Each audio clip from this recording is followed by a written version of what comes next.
in alignment with what you consider to be important for the world, you decide, this I'm going to share, this makes sense to share, this is going to help someone. Yeah.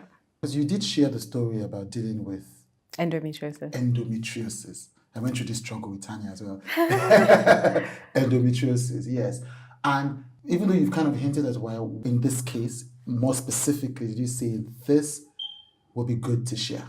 I'd heard about endometriosis before, but it wasn't something that I ever felt like I would interact with. When you go for a checkup with a gynecologist, they'll, you hear about fibroids, PCOS. Right. You hear all of these other things, but that was not something that I would frequently, come into contact with. And just the journey of finding the right gynecologist who I was like, you know what, I'm not going to hear my gist on Twitter. Right.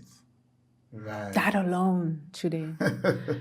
I asked my friends, which gynecologist do you use? And there were a good chunk of them who didn't really have one because, again, it's not like saying, I have a cold today, let me go and see the doctor. It's very specific.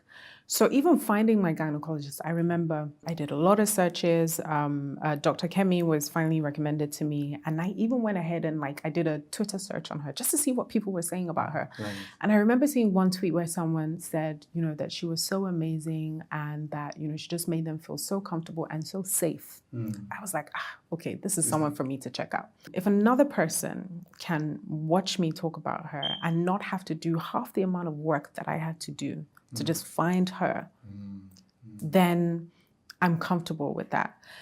And also in the context of our culture where this thing is not new, Chude. Yeah, of course. It's not new. But there are women, I'm sure my mother probably had endometriosis, but she didn't know. She would just say, I used to have really painful periods and, eventually it went away like this, whatever. But she wasn't aware. And people are really suffering in silence. I remember when I first put out my story, I got, within the first day, I think I got about 300 messages. And these are 300 messages and stories. I had women who would secretly go and have surgery because of the fear of their husbands finding out or their in-laws finding out. And I'm like, how do you leave the country and go and have surgery somewhere else without telling anyone? Because you're worried about how they're going to perceive you. Or people losing relationship. I would have partners message me and say, I see my wife or my partner going through this every month. I don't know how to help her. So those stories also really encouraged me into sharing. And I was proved right. I was proved right when people would see me and say, hey, you really helped me. And it's because of you why I went to go and see this doctor and I found this. I'm on this health regimen. I feel like I'm doing the Lord's work in that sense. It's a lot to take in because especially I remember my doctor would say to me, she's like, look, you're on your healing journey, right? So you really have to be careful with how much you consume because yes, all of these people need help, but you're also in the process of helping yourself.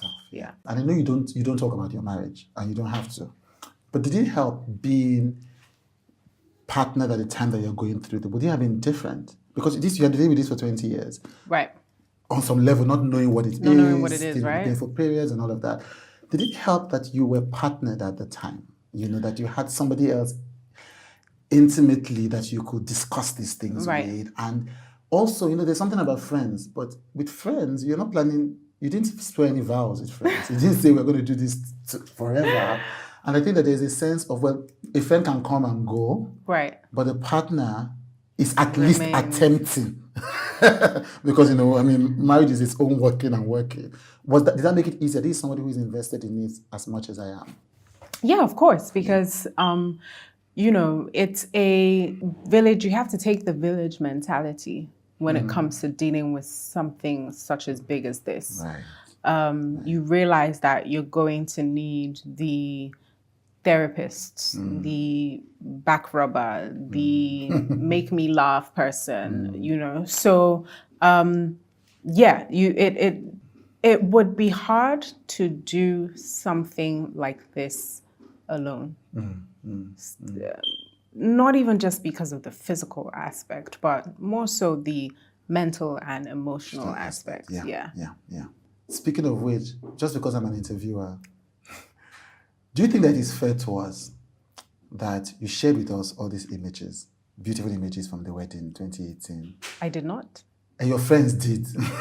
I don't know who did. You don't know who did, so you didn't. I don't know who did. So you didn't want. You literally didn't want us to see it. I didn't get. Actually, the only person who had permission to share one image, which was like a beauty image, was my makeup artist. Right, because we know how much you have to do with them. But so wait, so you were completely comfortable with nobody seeing an image from your wedding? Very comfortable. I mean, my personal life is very personal. It's not up for public consumption. Yeah.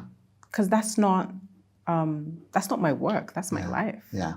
So I'm okay with giving you that which I'm okay with you criticizing or having an opinion on. But I'm quite traditional. So my personal life is not for public consumption, nor the opinions of others.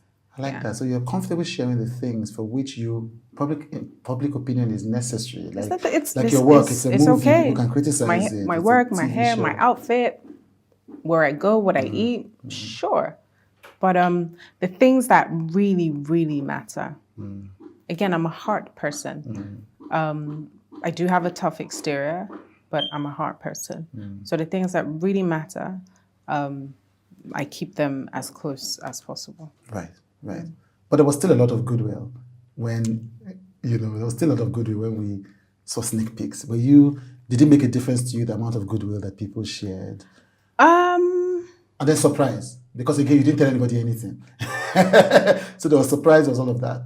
I don't know if I felt any, maybe at the time I was just like, yeah, I didn't really want this out. But okay, people are talking about it, but I try not to read what is said. Because yes, there were maybe nice things and maybe not so nice things, but yeah, I try not to, because if I don't read it, then I don't seed it. That's, yeah.